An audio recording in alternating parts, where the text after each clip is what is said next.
Hi there, this is the New Earth Angels podcast, and I'm Kirsty Elizabeth. And today, my guest is Robin Nicole Elger, and she is the author of a book entitled The New Golden Age. Hang on, I'm just going to have to read the last bit. Well, I put it The in New front Golden of Age of you. Miracles, that was it. Sorry, I couldn't remember, it went out of my head. The New Golden Age of Miracles. And she's also agreed to come on here today to talk about a specific topic where she is actually a practicing hypnotherapist and also a therapist, but she has worked with many clients and discovered interesting information, not only about past lives and of origin of souls, but of future lives. And so she's going to come and to explain what she's found, which I'm really excited to hear. So, Robin, how are you? How are you doing? Very good. I am like very so much happy that we actually got on, first of all. And I am just want to be, I'm grateful that you've invited me to be on this podcast so we can have this wonderful conversation that's going to unfold over the next hour or so. Well, we've got so much to ask you, really, but because your book covers quite a lot of topics, Yes, it does. but what we've agreed to sort of bring into the domain, public domain, if you like, really is two issues. This podcast is called the New Earth Angels podcast, and the idea behind it is that those people who are here to support the new earth or even to see it birthed are those who are likely to be interested in the topics that the speakers bring forward in each episode. And in your case, you're probably the first person that's actually found evidence of the things that I so confidently come on and talk about people being star seeds and people feeling that they're returned here, that they've lived other lives in ancient cultures or in cosmic communities that they can't explain. Mhm. And your work probably is the first that I've found that has got any kind of evidence of that.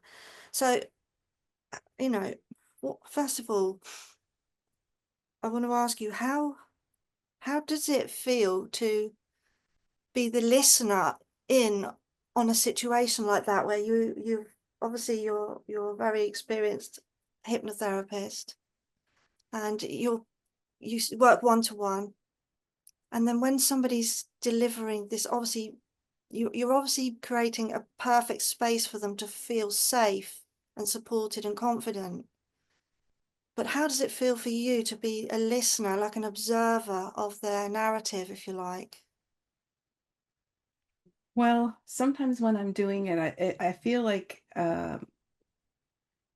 when you're doing a session, when you're in the middle of hypnosis, of course you don't know what is actually going to be happening, where the client's going to go, what they're going to see, what they're going to be working through. So you kind of have to be ready for all different types of scenarios.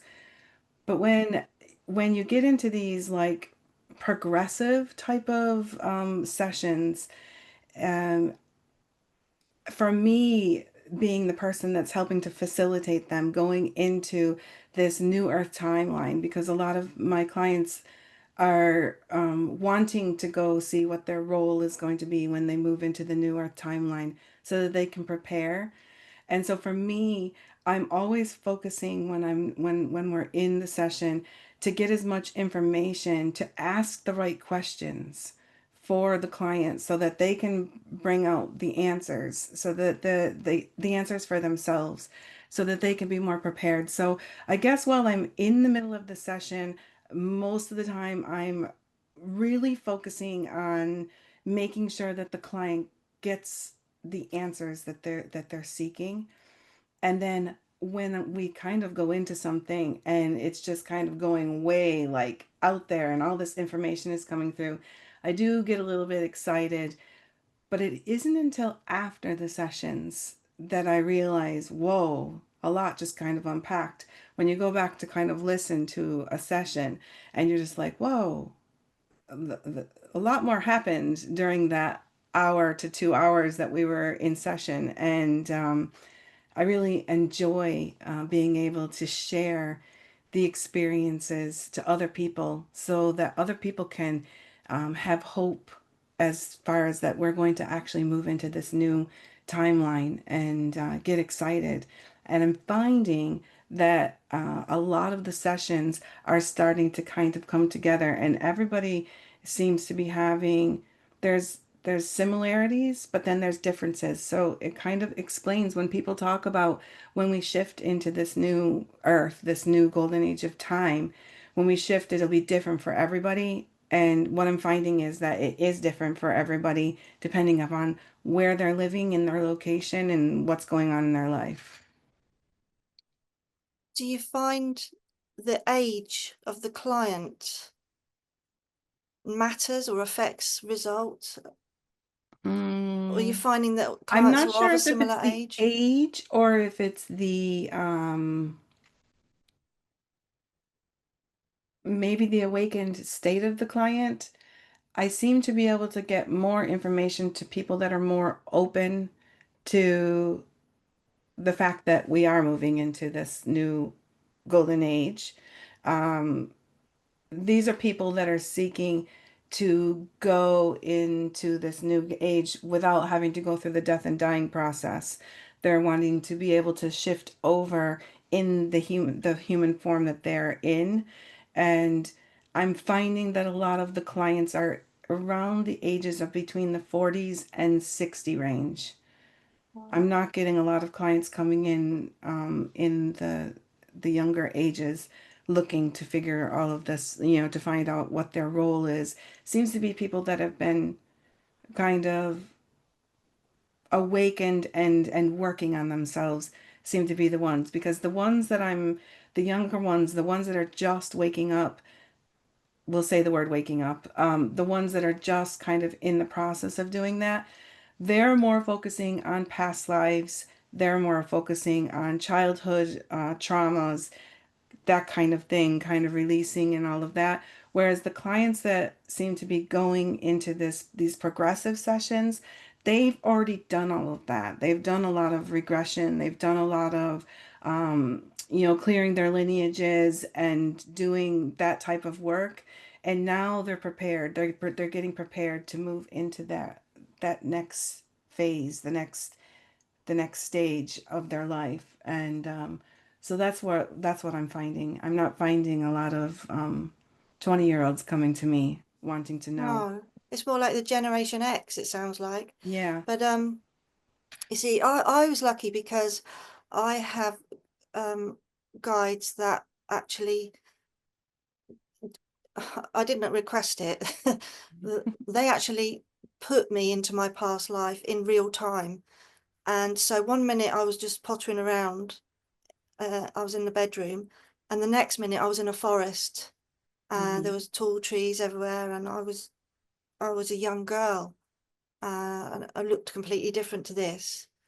And so I've been lucky with that because my guides seem to think that was important part of my work to have had that experience, to actually see that I'm eternal. I think that's the message, Hmm. the Hmm. fact that I'm eternal. And I would sort of wonder if perhaps that age group of people that you're talking about, a lot of their fascination is to know that we're eternal. Hmm. Because as we're Hmm. getting older, these things sort of you start to question things and Yeah. worry a bit more about that side of life. I do know that when I first actually started doing regression for myself, I was in my 20s when I did start, because I was always, and actually what it did for me, it made me understand that the first time I ever went for a regression and I saw myself in a lifetime, it was actually the lifetime before I came to this lifetime. And I saw myself going through the Holocaust. And I was a young boy, and I saw myself there. And then I got to talk to myself when I was killed in the concentration camp. And and I was able to kind of talk to my higher self through that regression, and um, gave myself the permission to kind of live the life without being afraid of speaking out and being who I am kind of thing. But what that did for me in my 20s was that took the fear of death away because I knew I did this before. I saw myself there. I experienced myself there. And if I did that once, I can do it again. And so that made me know that there's no fear Yeah, of the death and dying process.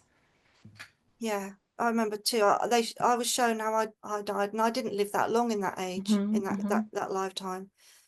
So yeah, I understand that.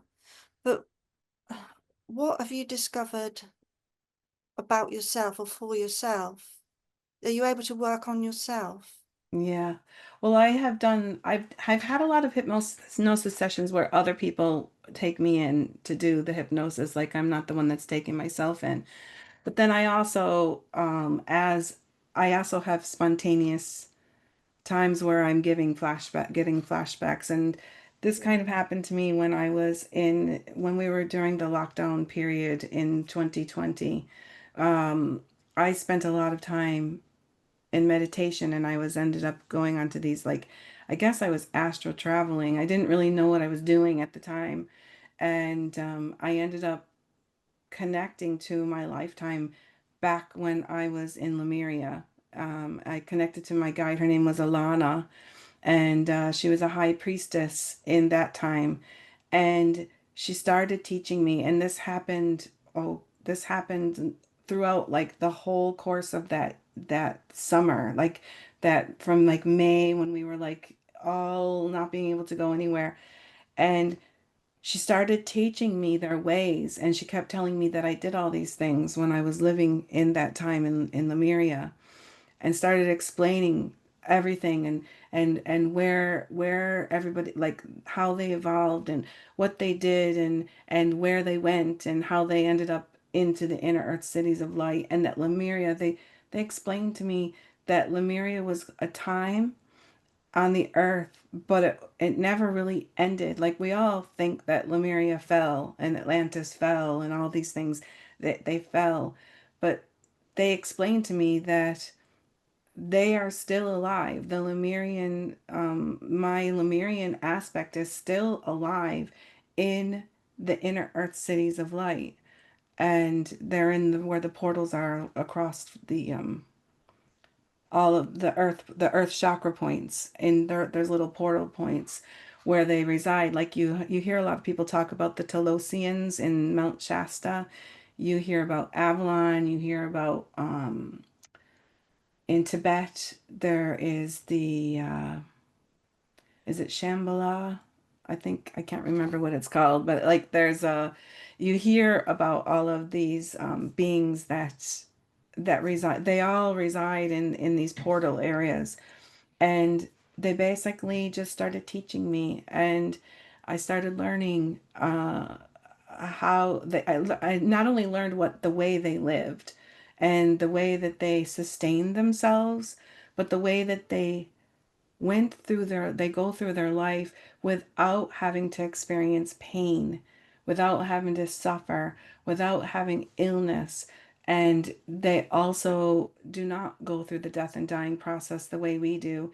They can live for thousands and thousands of years as long as they choose they want to keep staying in that form, and then they just simply move on to something else. And they were just that's what I learned during that time. And they took me they took me kind of like under their wing and started showing me how to change back to this, what they call is like, it's the new future anatomy, which is like the atom candom body. It's the light body, and they showed me how to work with this light infusion and how to bring myself into balance right down to the cells, and regenerate and recalibrate and bring myself back to my original DNA blueprint.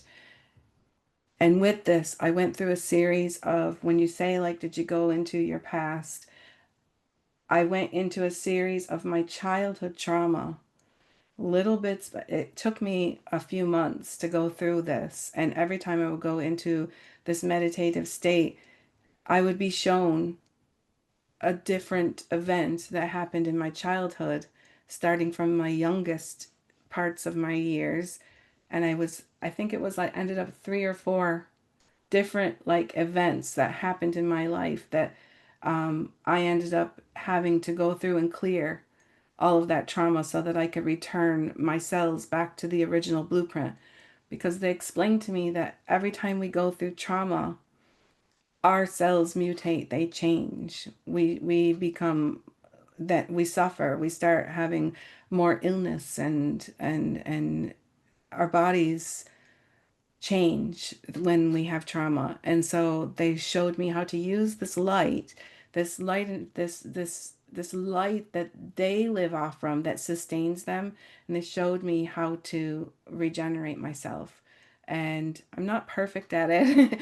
And it's been predicted. I had another session that was predicted that when I saw myself in the future, and it was 153 years. I can't remember the exact. It was like 153 years in the future. It was actually, I would have been 153 years old. So it was 2125.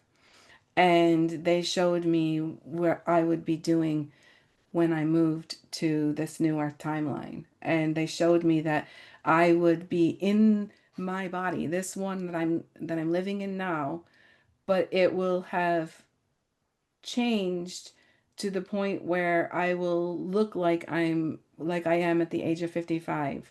I'm 53 right now, and they said that the reason why I will look like I am at the age of my 55 is because I will have learned how to master this regenerative recalibration process of my cells, and so I will always stay at this point where I am right now, like at this age, even though I'm going to be older and I be able to live as long as I feel I want to. I know that So, sounds weird.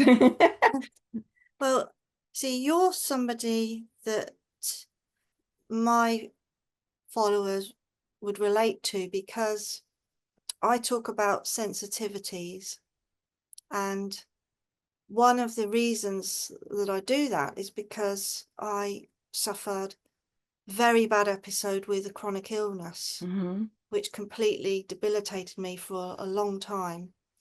And that experience brought me to understand the ways that the body is affected if we are not true to, in alignment to our true values and our true heart.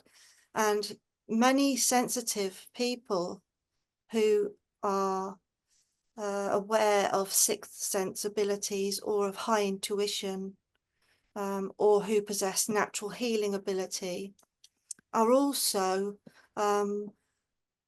those who seem to step back or shy back, perhaps, from perhaps pushing themselves forward to get, to get what they want. They find that abhorrent because it doesn't fit with their heart values.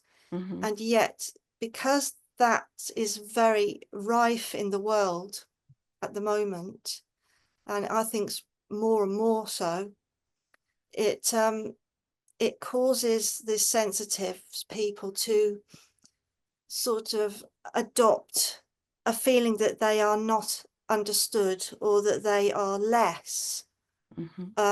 or that they need to hide uh, their abilities and not talk about their weird beliefs and behaviors, if you like, okay, which are a Yes. natural part of them as being a being on this planet. And my guides explained to me that that ongoing, persistent cover up, and how that evolves into the emotional personality, the psyche, if you like, of a person, where it starts to develop toxic traits such as people pleasing, Hmm. stepping back to allow others to shine because you're not sure that that feels a good thing to do. And my guides explained to me that over time, this process causes physical um, dysfunction, I'm going to call it, because that's Mm-hmm. the words they were It using. does. And they highlighted me to look to the nervous system to Mm-hmm. try to understand how to get back into the world, because I was actually completely knocked out of the world with the Mm-hmm. condition that I had.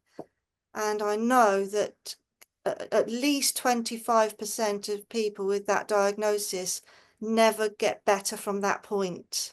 Mm-hmm. Um, so I believe that I'm having help to see and overcome this, but I'm having to go through it really in real time to really get to grips with it. Mm-hmm. And it's a tough experience.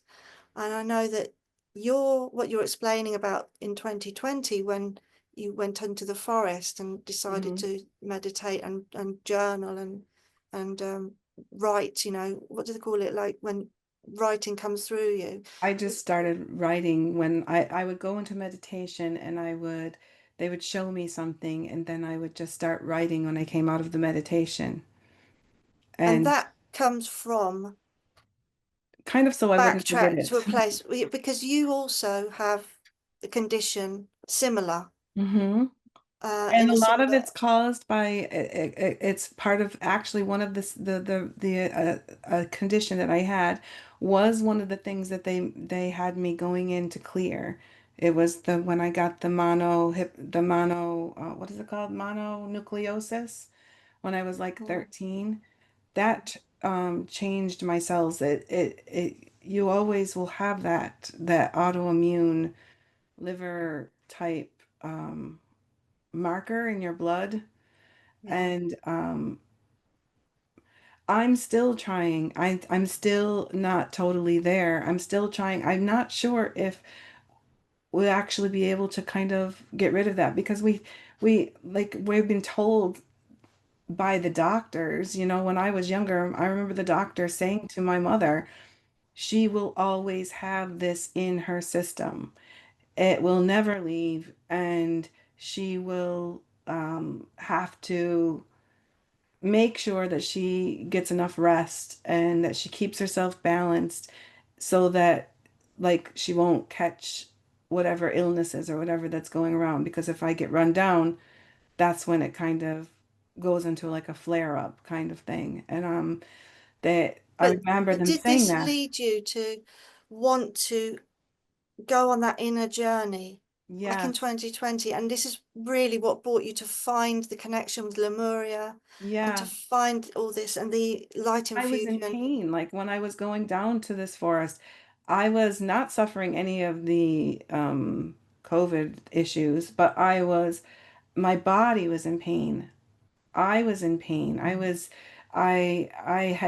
overweight. I was exercising all the time, but yet I was still not feeling healthy. I was in pain all of the time.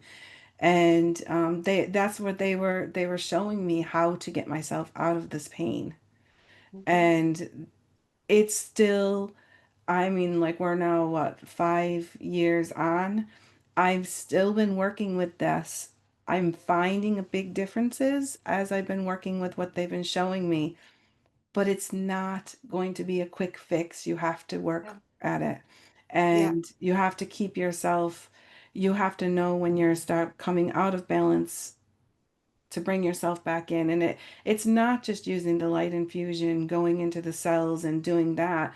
It's also watching your food, watching, making sure that you get enough sleep, making sure that you get enough exercise. And yeah. a lot of what I'm doing I've been being introduced to doing qigong, and the guides have been at me since even before that time, well, around the time in 2020 when they have been at me to every time I would have a hypnosis session, we would be going through all of my ailments, like all of my body ailments that was happening, and it all was coming back that my body was a barometer. And so when I'm out of balance, then one of the ailments would flare up or one of the things would kick up.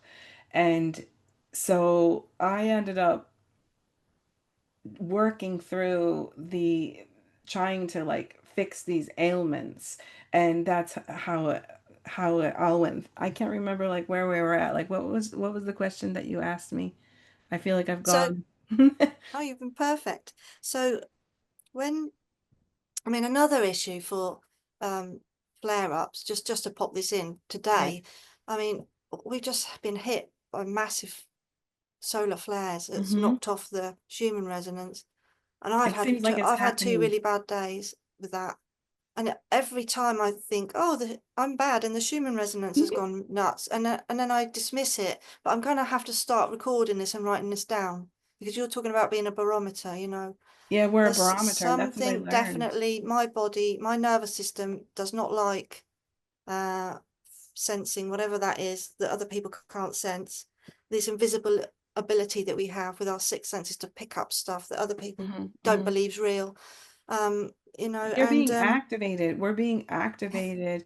Are these solar storms and the solar activity that's going on at the moment, that is like activating us into this like new type of body. And so we're being activated little by little. Because if this happened and we were having one big, huge like activation, I don't know as if we'd be able to handle it. You know, like all of the ascension symptoms and everything that goes on. So these mm, little, and they seem to be happening a lot more frequently than they were before. yeah, I don't know because if you've we're noticed that. in a space where the sun is very active at the minute this year. So I knew that last year, this year, and next year would be very. And I was thinking, oh God, you know, because it's been. I was just coming out of really bad chronic symptoms, and it's like, oh, I knew I was going to kick them off. But there we go. So But it's let me actually talk a good about. thing. So look at it like that. This is what they were telling me because every time it happens, the same thing happens to me. I'll get something going, like my body goes through something. It's always something. Usually, it could be anywhere from like the autoimmune issues going into I have diverticulitis as well. I could be having flare-ups, but I get a lot of eye issues and like dizziness Yeah, and that kind of thing.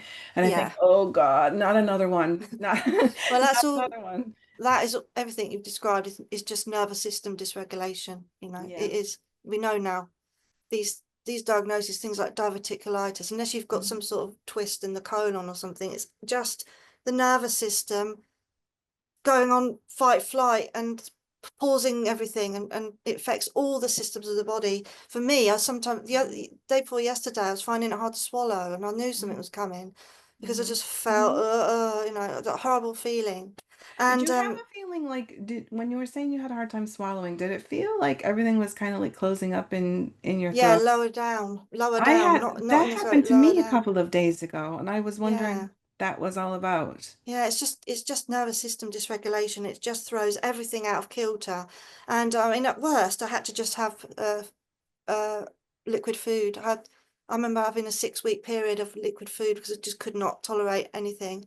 And Another all I could thing. hear was my guide talking to me about, because before this time, before I was ill, he would always talk to me about energies needing to be digested and situations, energetic situations, especially for an empath.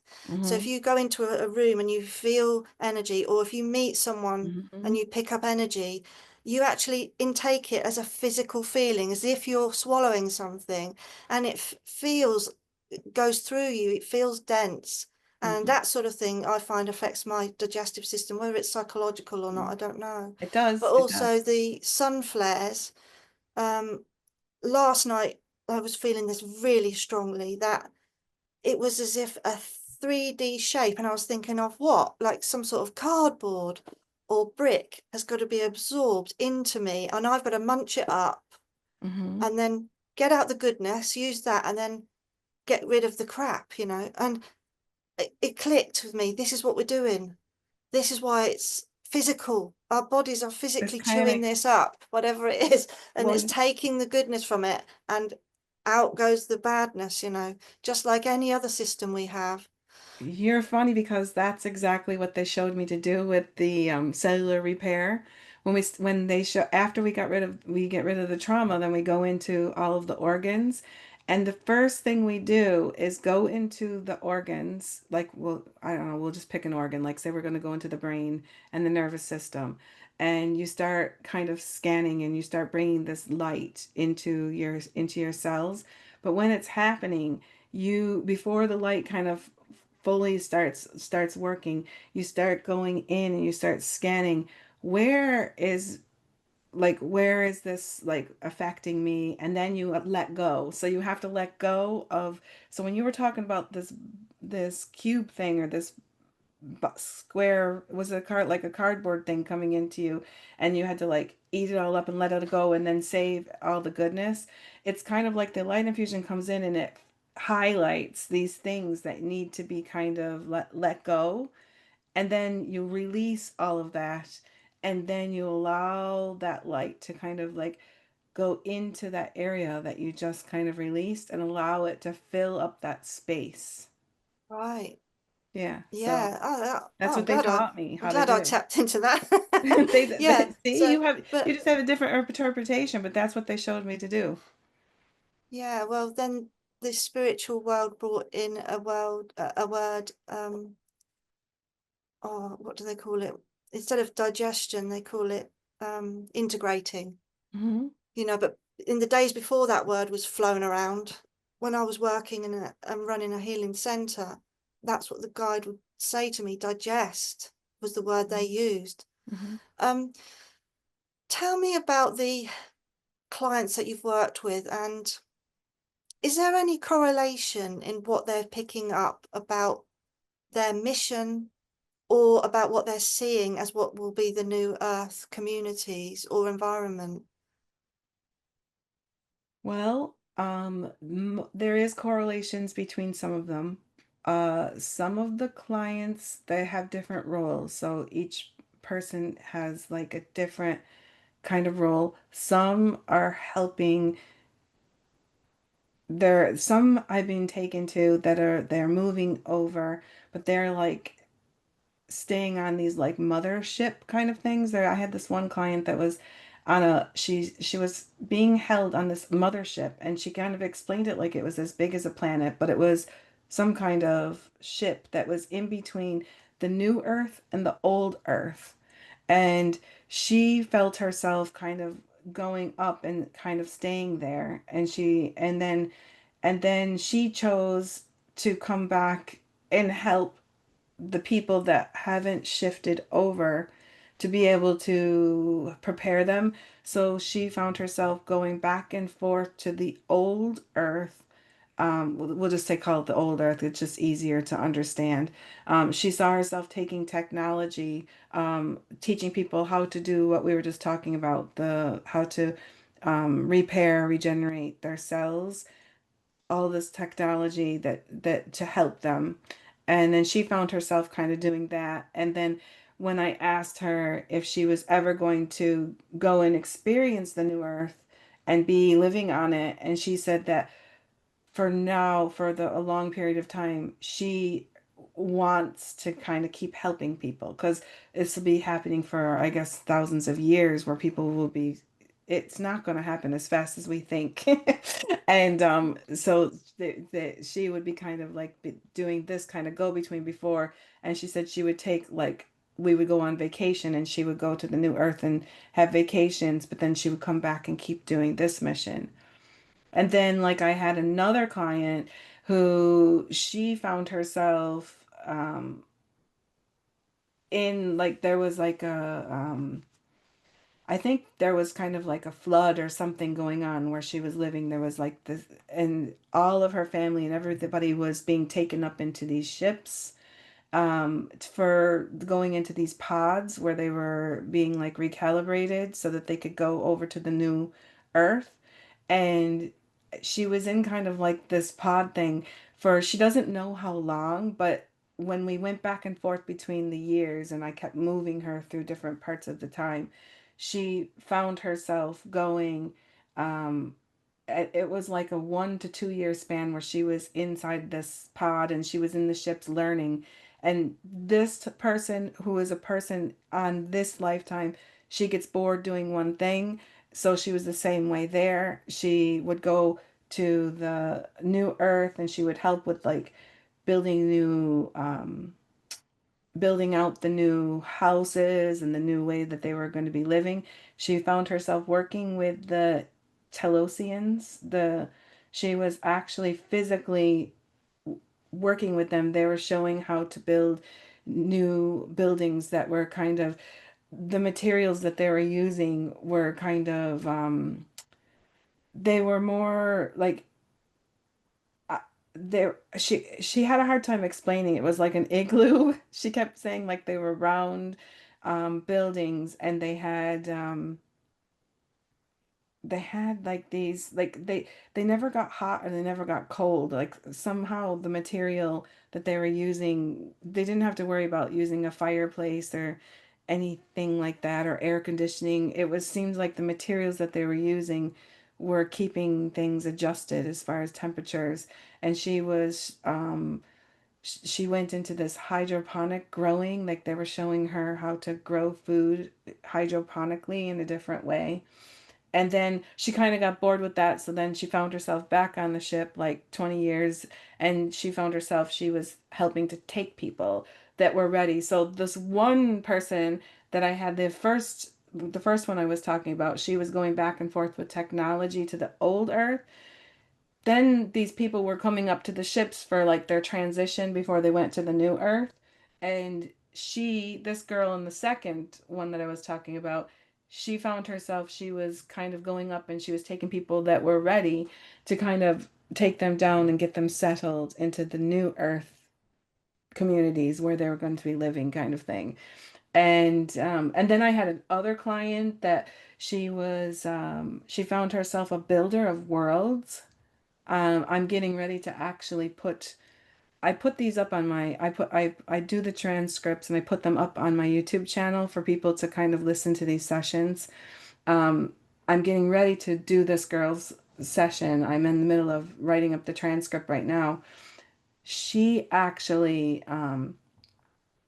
has the ability, like, I guess, like her purpose is to help build out new worlds, like actually planets and stuff like that. And she does stuff while she's like sleeping at night. And there was all these things that we were learning that she does. And her body, this is a weird one. Okay, so she came into this earth right now in this lifetime. And she came in with, like, she's a star seed. And she came in with this hybrid type of a body. And she was having when we started doing her sessions, she was wondering why she was having these remembrances of being abducted into these ships. And she was wanting to wonder why. And so we got the answer. She had been being taken up to these Pleiadian ships because her body needed to be recalibrated because she came with such a high frequency because she's a builder of worlds, so she's here to help build out this new earth that we're going to be experiencing soon. And she's here to do that job, but her body isn't able to handle the density that we have right now. And so she was being taken up to these ships to be recalibrated and so that she could stay in this form for this move, for the shift over, if that makes any sense. So, Yeah. like, they're all different. They all have like different things, but they all kind of have similar things. There But seems to be these ship things. yeah, the ships, they're all mentioning the ships and they don't obviously know each other. No, they don't know each So other. they don't know what each They other has all live in said. different parts of the world. Yeah, One lives in Ireland, one lives in California, in Los Angeles. Another one lives in Illinois. yeah, You know, like they're all different. And yeah.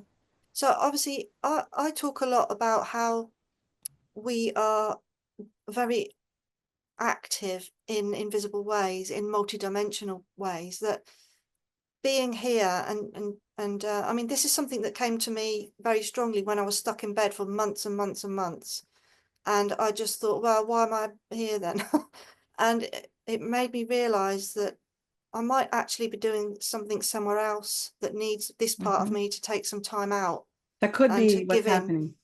Yeah, so I was going to say, what's your perspective on that from what you've heard these people say? Do you think we are actually multidimensional operating? Yeah, like from what I understood from actually that one lady that was doing that was building out, she's done this many times in many places, and she does a lot of work when she's in the dream time when she's sleeping. A lot of astral traveling seems to be going on. I don't know if you find yourself when you're sleeping, do you find yourself going into these like I find myself going into these like classrooms, like in another place, like flipping through and I'm like in a classroom learning something.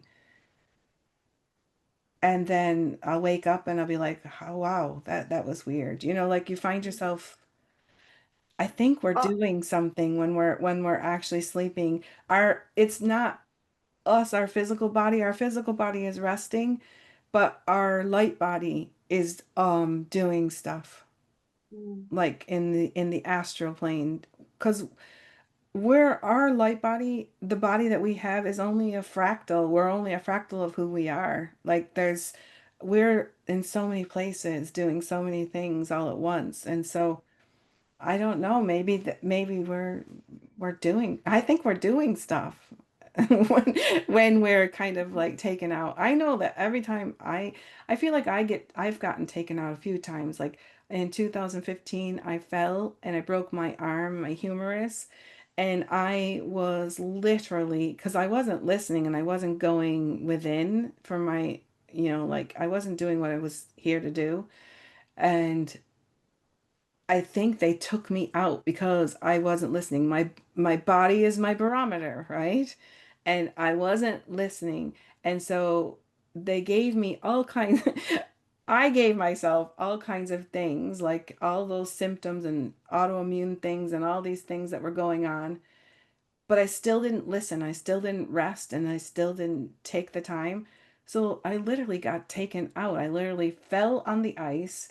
I broke my humerus and my wrist, and I was left sitting up in a bed for 8 months before this healed. It kept coming out of it kept like it would start to heal and then it would go unhinged every time I moved my arm up. It was ridiculous.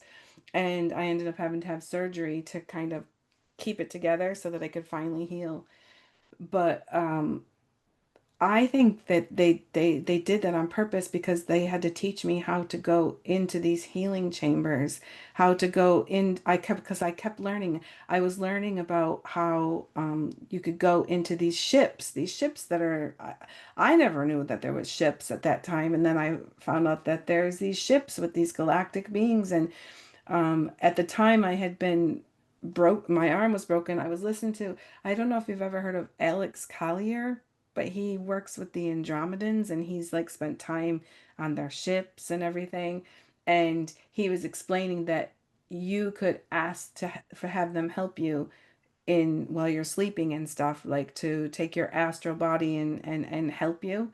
And so I started doing that. And I think that they do this to you, like I guess when you're not listening and when you're not listening to your barometer of your body, and then I got taken out again, like my arm got rebroke last in I think it was 2023 in September. I ended up I was cleaning the freezer, and you know how like you get all the water comes out, and I had all these towels like full of water, and I took them to the back of to my house, and we had tiles put in instead of we had hardwood floors before, but then we had moved to these tiles, and I came back and I slipped in the water and I held onto the door jamb and I ended up breaking my arm, the same arm but in a different spot. And that time it didn't take as long for me to heal because I instantly went within and I went, that was when I went off all my social media and I went off everything because I was doing a lot with the Shine Your Light network and I went off everything and I just went into myself, and that's when I started focusing on it's time. I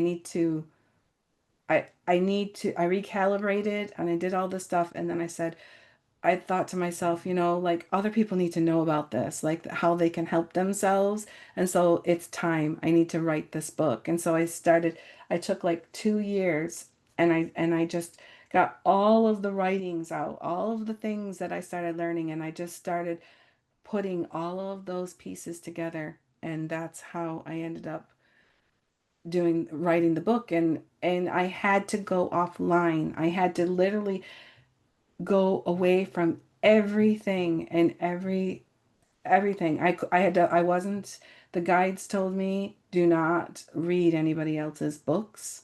Do not watch anything, all these like shows where everybody's talking about everything that I'm going to be talking about in the book, because they wanted me to do everything through my own filter so that I wouldn't be like, oh, listening to somebody else do a channeling about something and then bring that through in my book. Mm. That it had to be organic. It had to not be somebody else's information. And it was really funny because when I came out of this, when I got done and I got the book all written and everything, and all this information that I got about Lemuria and the inner earth beings and this light infusion and all this stuff that they taught me, and I worked with the dragons and I had all this stuff. Um, when I got all done, I started going and listening to podcasts again, and people were talking about things, and everything they were talking about was all this stuff that I brought through. And I was like, Mm. wow, I'm Yeah. not making this up. Because, like, Yeah. sometimes you kind of think to yourself, maybe I'm making all this stuff up. Yeah. It sounds like you had an experience where you needed to believe in it and believe in yourself, and that's what they needed to do. Yeah, and your body Yeah. and my body took me out every single time I was not focusing. Every single time I was starting to go into an unbalanced state, and it took me out. And little by little it was really bad in 2015, and then I had little increments of different times. And even different times from 2020, I had different times, but they seem to, I was able to use, when I broke my arm the last time, I was able to use this light infusion and everything that I learned to kind of heal it before. Like, I think I was before they even had me going into physio, I already had my arm working. Like, my arm was already working properly, where it wasn't like that in 2015 when I broke. So I don't know, like, this stuff that I was learning, the stuff that they are teaching me actually seems to be working. And now it's my mission to help other people to bring this information and let them use it in whatever way, shape, or form that it feels right to them, and take what resonates and let the rest fall away, and help them, and give them the information. And also, my mission is to help prepare people for this next phase. So, and I'm doing that through the hypnosis. Yeah. So let's talk about Lemuria. Okay. Many times I've come on here in the last 6 years and said to people that I've actually come on and said to people, you are from the future. I know I'm from the future, because when you talk about past lives, they don't all have to be in the past. Mm-hmm. But I've been talking about the sense that people have of being something purer that we need to return to, something that they are deciding to go and look at their inner values, their heartfelt values, if you like, Mm-hmm. and work out how they're going to navigate in this very dense, lacking in empathy world that we're currently finding ourselves in, that's very money orientated and goal driven, when heartfelt values are completely of a different ilk. You know, Mm-hmm. they are of an energetic design and presence. You know, they are something that feels to the individual almost as if like a cloak around them, Mm-hmm. that nobody else can understand. And with that has come a sense of people feeling uh, drawn to certain civilizations, maybe the Egyptians or Native America or whatever, and having strong senses that somehow that's been something to do with them, Mm-hmm. even if they can't quite put their finger on it. Um, and then further than that, a sense of very sacred energy moving through that many people are picking up, of the feminine flow that's returning to the Mm-hmm. planet that's been blocked in recent years, and of it feeling it's something that people can only really feel for themselves. But once I found I started to talk on it, people were resonating with what I'm saying, and it became evident that this is a vastly growing phenomenon. And it's Yes, not just The Lemurian topic, it's I think the Lemurian topic and people learning about their lifetimes that they spent in Lemuria, I think the reason why this is coming up is because it must have been that we were contracted before we came here that we would investigate or learn about or remember our lifetime in Lemuria. And I really think that it's to spark us to move into, they're showing us an example. The time in Lemuria is like an example of where we're moving to, and to help us spark to remember who we were back in that time. And I really feel like the reason why so many people are starting to resonate with these Lemurian lifetimes, and they're so kind of fixated on Lemuria, is because it's showing us how we can move into a time like that, because we are coming into this next new golden age of time, whether we like it or not. And we have this chance to move into it in a much more balanced, much more alchemized, and our light bodies to be kind of turned on, and to be able to live in community with others, and to be able to live in harmony with each other and with nature.